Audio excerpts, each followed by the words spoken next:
Hello, everybody, and welcome to another edition of the Zone Star State Podcast. I'm Matthew Brune, and joining me once again is Ishmael Johnson here for this new year, and that means conference basketball is here. Ish, not the best time of the year. That's March. That's March Madness, but a very good time of the year where we have grown tired of the non-conference bye games. We've grown tired of seeing every team in the country get their shot at like Houston and lose by 45.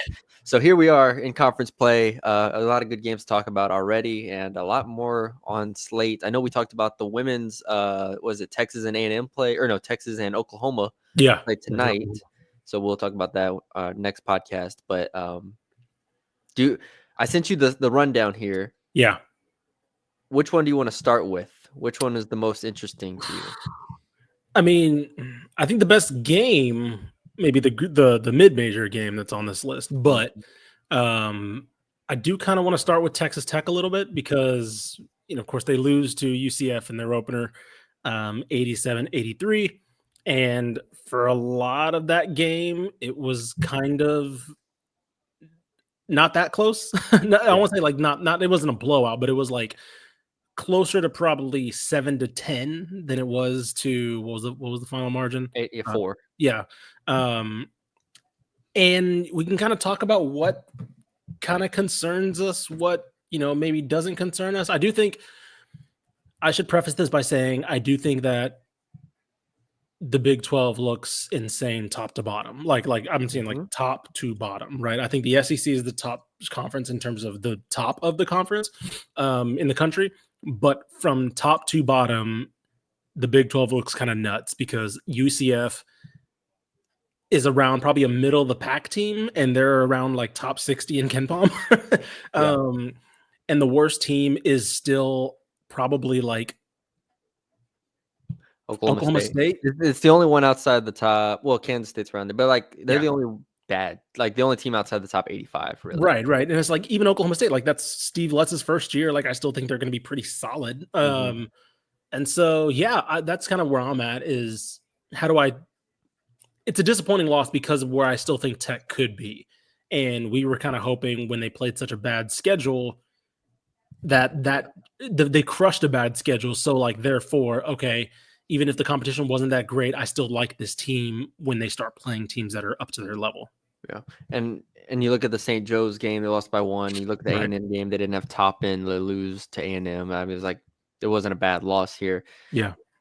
This was still a bad loss to me. I would take it that far. I still think this is not a game Texas Tech at full strength. JT Toppin did play in this game. Now, he hadn't played in a month, so we'll give him some grace there, but he played 28 minutes. He was still JT Toppin, 26 points, 10 rebounds, 4 blocks. I thought the front court between him and Federico were tremendous. Federico ends 6 of 6, 12 points, 4 boards. So you have those two, and something I noticed throughout the game, not to get too granular already, but like you have those two, and then you really don't have a 4 that you really feel like great about in terms of like, all right, he can play next to Toppin and he compliments him well. Or he plays next to Federico, compliments him well. Yeah. And that's just something that stood out to me. And I know, Darian Williams is 6'6", but like, other than that, like the rest are 6'5" and under. They're guards. So it just feels very kind of choppy at times. UCF scored 47 in the first half. Obviously, that's not where Texas Tech wants to be. I also watched the post-game presser from McCaslin, and he echoed everything that I said that I was thinking in terms of the defense was just not good enough, not physical enough. They got taken off the bounce too many times. And UCF has scores. Like they have scores. I watched them play LSU. I know they could score the ball. Yeah. But I just thought Texas Tech would be a little bit more ready to guard them, and they weren't. So that's the biggest concern to me is the defense was just atrocious. Yeah, defense was bad. It looked like UCF was able to get inside pretty easily. You mentioned it. Does that have to do with the lack of depth at size, right? It's just, like you mentioned, just Toppin and Federico.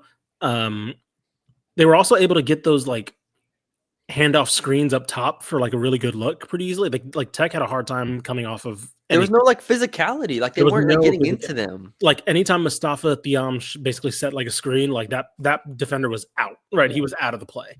And it was like, okay, like yeah, like you mentioned, like it did not seem like they played with the aggression that they needed to. Offensively, I do think this is still a pretty good team. You know, when they had to make their run, they did, right? They got it to within, what was it, 3 at one point late, and it showed like, okay, when this team can turn it on offensively, there is another gear, right? There's like, you can see Chance McMillan hit big shots. You can see Kevin Overton hit big shots. And you're like, okay, like that's good to know when you know you're trailing by that much, and you need other players besides JT Toppin to make plays.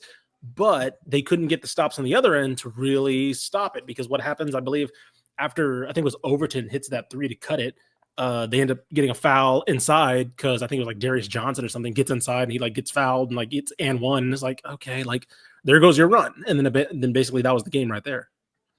The one thing I will say for Texas Tech in their favor is they went 3 of 16 from 3, and I think they're a much better shooting team. Sure, Like that's a good point. They are 39% on the year, and that's after this 3 of 16 game. So they are legitimately a good shooting and offensive team here. Yeah.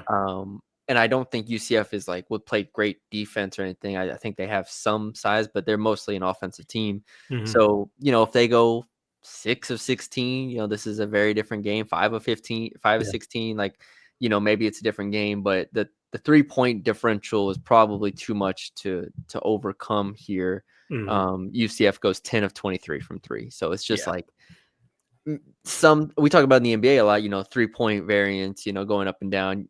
It's lessened in college because there aren't as many threes, but still when you have these games where, you know, UCF just hit 7 more threes than you, it's kind of like hard to weigh. But again, I just don't think Tech played good enough defense for that was, and it's McCaslin talked about it. It was like it was a concern coming in, but I thought we would at least like have the physical, like the intensity level and stuff. But when you don't have that intensity, this team is not talented enough defensively to just roll the ball out and hold teams to 60 points. So that's a concern. And then you know, you look ahead, they have Utah, who we'll talk about here. Should be a win, even though it's on the road. But they had the Utah doubleheader, Utah then BYU. BYU is a good team. So, you know, you have those two, then Iowa State, Kansas State. So, like you said, the Big 12 is not going to give you anything. Even Kansas State, who hasn't had a great year, just beat Cincinnati. Like, it's going to be like, does this change anything for you? Like, I don't remember what we had just on our last podcast, even what we had of assessing them going back, but still, I think like 11-9 feels fair. Yeah, Or I are they was like about to say, like 500? it kind of does feel fair. I still think they probably finish middle of. I think they finish more middle of the pack now than probably I did thinking they were maybe near the top.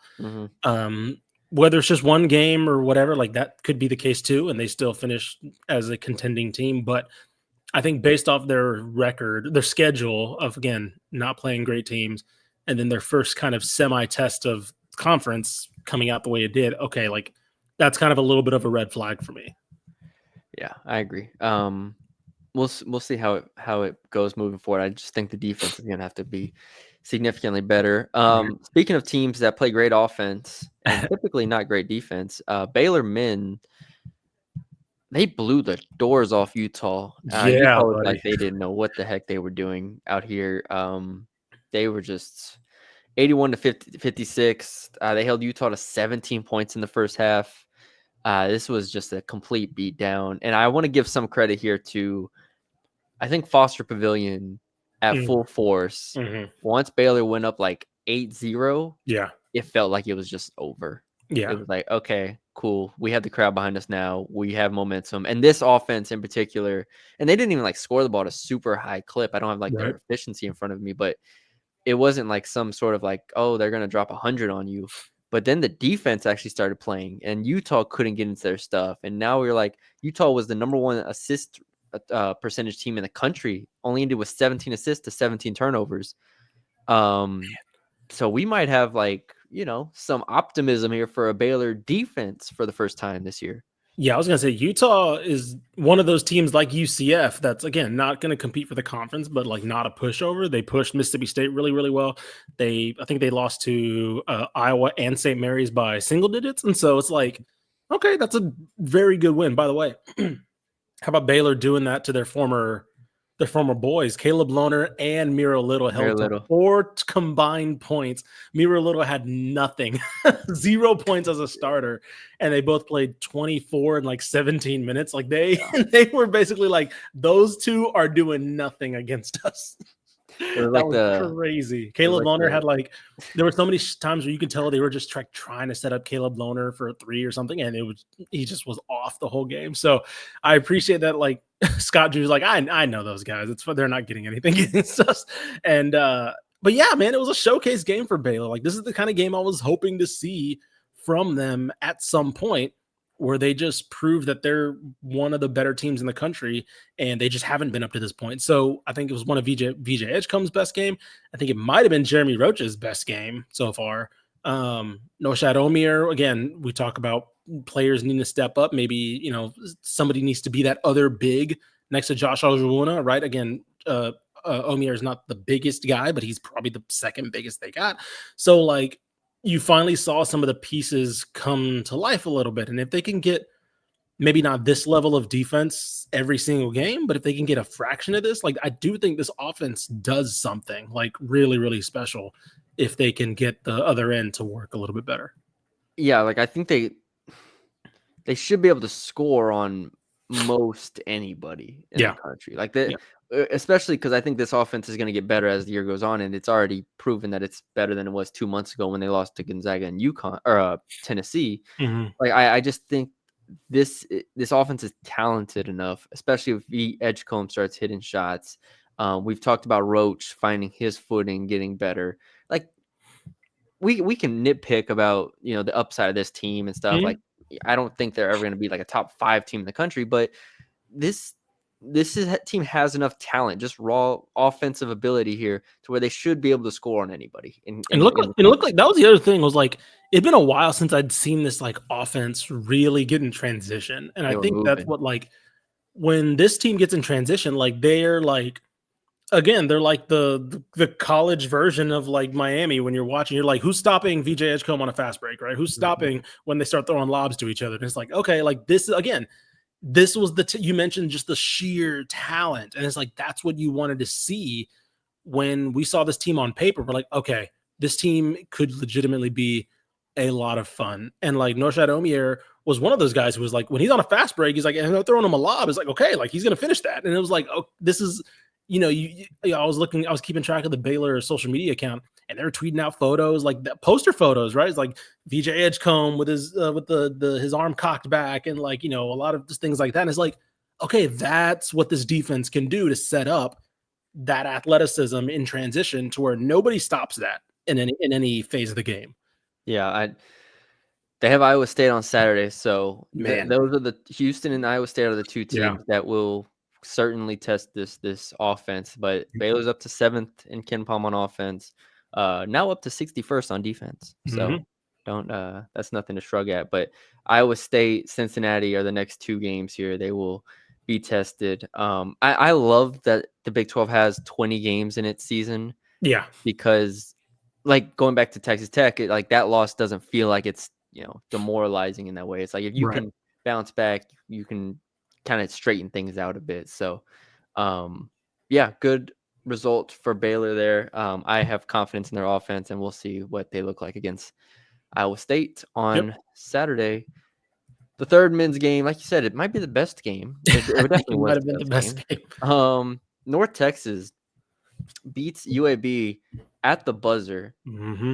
And I should probably pull it up and put it on a screen, because it is one of the more ridiculous buzzer beaters that I think we've seen this year, honestly, as far as Texas. By the way, you should mention, was down, what, 23? I have it in front of me. Yeah. I wrote it all out. They were down 46-28 at one point, which is 18. I don't know if there was any worse. Was it worse than that? I think 18 was about, I think 18 was as bad as it got. I got a text from my friend who said they're getting belted. And honestly, like look, when I saw that score, because I didn't see that game up until that score. Yeah. And I was like, oh, geez. I was like, I got to turn this on. I was like, I got to see how this game is going. Mm-hmm. And it just looked like one of those Andy Kennedy things where you're just like, oh, is this just the year where they just proved to be like annoyingly good? Like just like annoyingly good, just in an Andy Kennedy way where it's like, okay, this is going to be a 2-team race and, UNT is going to be good, but UAB is going to have their number. And it's like one of those things. And they just worked their way back into it. And in the end, Aiden Wright with a crazy, crazy buzzer beater. Let's just show the buzzer beater. Yeah, just play it. Well, just play it, and then we can go back for the rest of the game. Ball in the hands of Jasper Floyd. Checked by Vasquez. 5 seconds left. Floyd takes out. It is Wright. 2 seconds to go. 1. That's crazy. That's insane. I mean, good grief! He bobbles the ball on the exchange. If you see him get it off the screen, he bobbles the ball and then he just he has nothing. He has no move right there, and he just has to hoist it up. Nothing, dude. Yeah. Nothing. Absurd, just to make that. Oh my gosh! Yeah. Yeah, I mean that's like that Paul George, that's a bad shot, it's a bad shot. That's a bad shot, just went in, but I mean this team's awesome. This team's really, really good. And we can talk about what concerned us about the first half of the game, because they kind of made their way. I think they cut it down to 10 before 10 minutes to go, or inside 10. But I think that I don't think it's crazy to say that I think this is their most well-rounded team that I've seen, offensively and defensively. I just watched this game and I'm like, oh, there's no of course Aiden Wright had the game winner, but there was no singular player or singular thing that they, Latrell Jostle finally kind of showed probably one of the best games, but he was one of Aiden Wright. He was one of Jonathan Massey, right? It was it was a collective effort. It wasn't the Javian Hamlets going on a 15-0 run by himself. It wasn't Tyler Perry hitting step back threes 3 in a row, right? It was a collective defensive and offensive effort that got him back into this game. And I can't remember the last time that I was I don't know who you stop on this UNT team. If somebody's, if you game plan for somebody, you got to stop 3 people at times. Yeah, and that's what we talked about earlier in the season, was they have all these guards, Floyd, Wright, Massey, Giselle. Giselle was incredible, 20 points, 6 of 9 from 3. And this is what we were talking about as well, was Giselle started the year really slow. And I was we both knew he's going to get it going at some point. And so he gets it going. Wright got to line 11 times, 11 from the free throw line. They were 25-26 from the free throw line, which is absurd.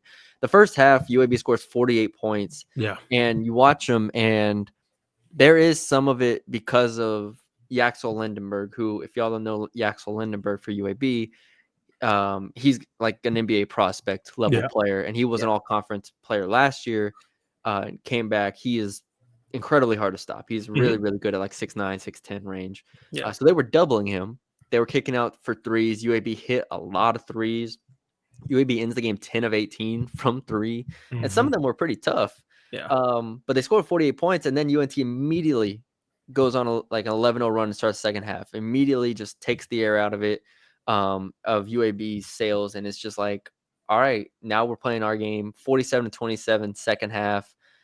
This was a big win because UAB, despite their record, and they're still top 130 in KenPom, but this UAB team is always tough. Lindenberg, Butter Johnson, Tony, these are guys who have been there for multiple years, and UAB has always been good. So I look at this as a massive, massive win for North Texas to start off conference play. And you mentioned it; they are very dispersed, spread out. Brennan Laurent, I think, I mentioned him last podcast when we did our kind of my my honorable mention team, or my favorite players to watch team. He's up there. He's top 100 in block percentage. He is getting to the line. He's shooting 57% from 2, 71% from the line. So I like this team's balance, to your point, and I'm interested to see what they do, because next game is Memphis on Sunday, on the road, nonetheless. I don't think they win because I think Memphis is actually good this year, unlike the years past. But hey, why not? But like after that, that's the only time they play Memphis. So after that, it's like, all right, you go to the Rice, East Carolina, UTSA run here. You should win those. So like again, KenPom has them 13-5 in conference and has this clear second best team in the American. I think that would be a fantastic year if you win second in the American, you go 13-5 again with the amount of turnover that they had. Yeah, I will say I think the one thing that UNT may have over Memphis, and I'm curious. I mean, I think this is eventually what kind of helped against UAB as well. And I think we mentioned it a little bit. This is a big UNT team. It's big, yes. This is like the biggest team they've had. Like I think Wright and Giselle are the only players under like 6'4", I think, something like that. It's something crazy. Memphis, they're lengthy, but I think UNT does have a slight size advantage on them. So I'm curious how they try to slow the game down and work that way.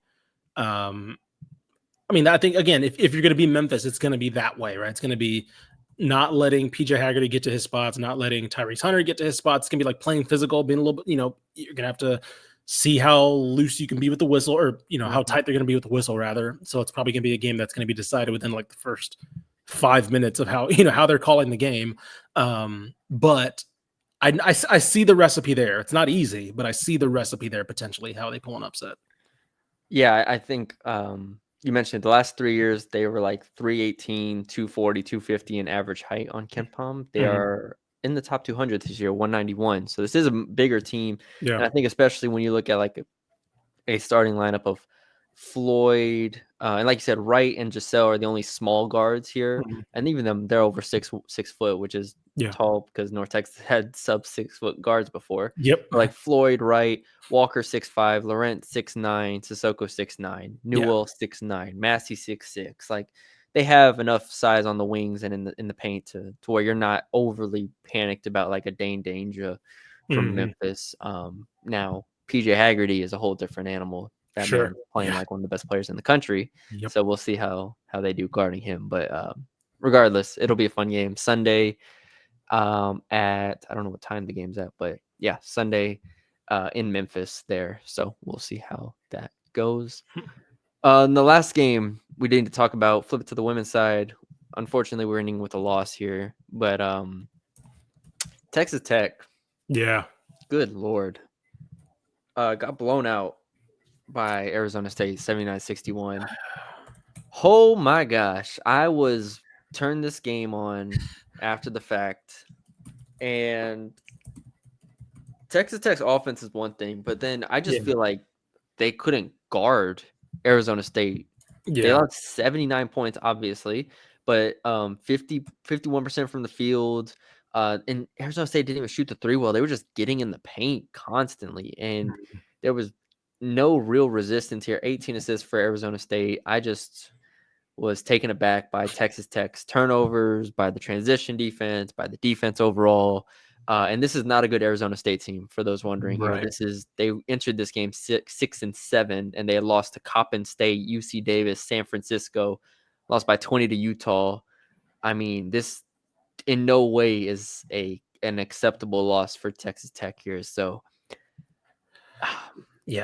that's the gist of my argument here. That is a really, really bad loss for Texas Tech women's to start conference play. Yeah, very similarly to Texas Tech men, like, bad non-conference schedule. But I think I was more skeptical of the women's team because it felt like that when you watch them play, I think this kind of game played out in my mind when not against Arizona State, but like a good offensive team that can really shoot the ball. They can play sometimes 4 or 5 on the floor that can all shoot. But then you just saw so much missing defensively, right? And granted, that's how they've kind of been under Krista Gerlich. I do wonder this year how much her security lands on a certain home field recruit. Yeah, all of it. Yes. Oh yeah, like basically like it's Aaliyah Chavez, and you better get Aaliyah Chavez, or we may have some things to talk about after the season. If they do land Aaliyah Chavez, then okay, you probably I was about to say you probably brought yourself another year at the very least. Yeah. So still, I'm kind of back. When they started the record, I was like, okay, that's still, what was it, 12-2 before yesterday? Like, okay, they're still 12-2. Like, you have to give them some credit. And now I'm back to the this kind of whole thing hinges on if you get Aaliyah Chavez now. Defensively, they weren't good throughout this whole season, right? I should mention that. They were, let me see. Percentage, let me see, I'm trying to find the percentage made. In terms of shooting percentage, where is it? Right here. I wonder. Okay, sorry. I'll let you finish. No, I mean they give up about sub 40, but again, not great schedule. And against their best teams they've played, which by far have been SMU. I believe SMU shot. It's like SMU and Florida State are their only. Yeah, and they lost both games by, I think, quite a bit. I'm trying to think. They lost by 8 to Florida State, and they lost by 4 to SMU. There you go. And against Florida State shot 42% from the floor, and SMU shot better, 36%. So decently. But I don't know. Unfortunately, this result doesn't shock me because I've been very cautiously optimistic about Tech. Right? we kind of knew the roster wasn't that great. And it's unfortunate that it happened in game 1 or I guess game 2 technically of the Big 12. Yeah, they just don't have enough here. Jasmine Shavers 24 points. I don't think Jasmine Shavers is like a great Big 12 player personally. But she's kind of all they have right now. Jordan Merritt's been pretty disappointing. Bailey Maupin might be the most disappointing, unfortunately. She just can't really find it at this point. 3 points for her in 22 minutes. Danae Fritz, I thought actually had a couple, went 2 of 7 from 3, 10 points. She was the only other double-digit scorer here. Yeah. You would hope with Sanogo, who is legitimately like big and has like size to rebound and block shots and stuff. Like you would hope Sanogo was more impactful. But she's like their second best player right now. They just don't have enough, even off the bench. Who, I used to like Addie Blaylock, but she went 0-4 from 3 today. Like you can't go 0-4 when you're a shooter like that. So they have a lot of problems here. I'm gonna look at their schedule here. Who do they have next? Kansas State, and then West Virginia. Kansas State, West Virginia, TCU, Iowa State is their next 4. Oh my God, they're about to start 0-5. They are about to, this was the one that they need. Oh my God, that is an awful schedule. They're about to start 0-5. So hopefully Chavez makes a decision sometime soon.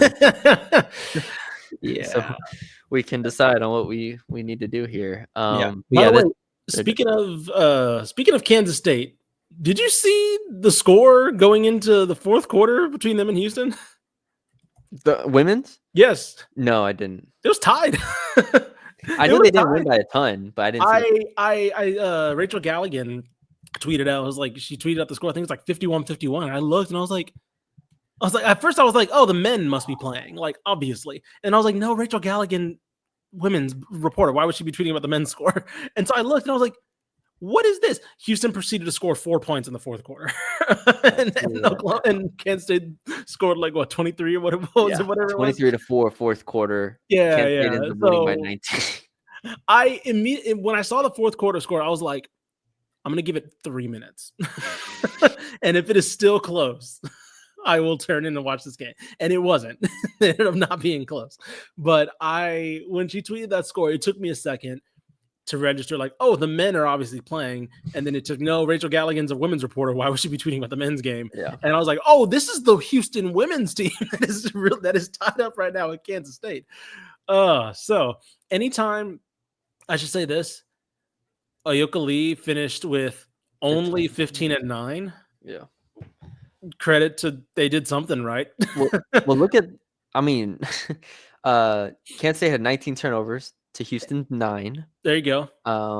And that's really kind of what you need to do. Kansas State 4 of 19 from 3. Yeah. So that's what you need for. But then you look at they scored. Then they shoot 31%. No, we don't need to talk about the other side of the ball, Ishmael. All right, Houston did a great job. Houston fought, and they were close. They did. Congratulations, they did indeed. Houston. They did indeed fight for being close. And they were close for 80% of the game.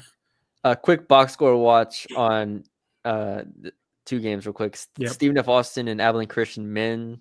Stephen F. Austin won 62-57. This is not a conference game anymore, which is why it was played early on. These are two teams that I think we talked about with like SFA. Now that they're in the Southland, I think we have hopes of them being competitive here, but ultimately SFA just has been one of the worst offenses in the entire country to this point. So I don't know if they are ready to.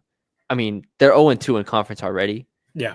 And SFA is. They lost to RGV and Corpus Christi. So we're probably not going to talk about SFA a ton because there's better teams in the Southland here. Right. But they beat Abilene Christian, and both of these teams are a shell of what they were, I would say, over the past 5 years. Like it just they're not fun anymore. It's not. Right. It's all gone. It's all gone. Both Abilene Christian's 287 in offense, so neither one's good offensively. But SFA gets the win, 62-57. So there's a box score watch, and then the other box score watch is TCU beat Colorado women's 63-50.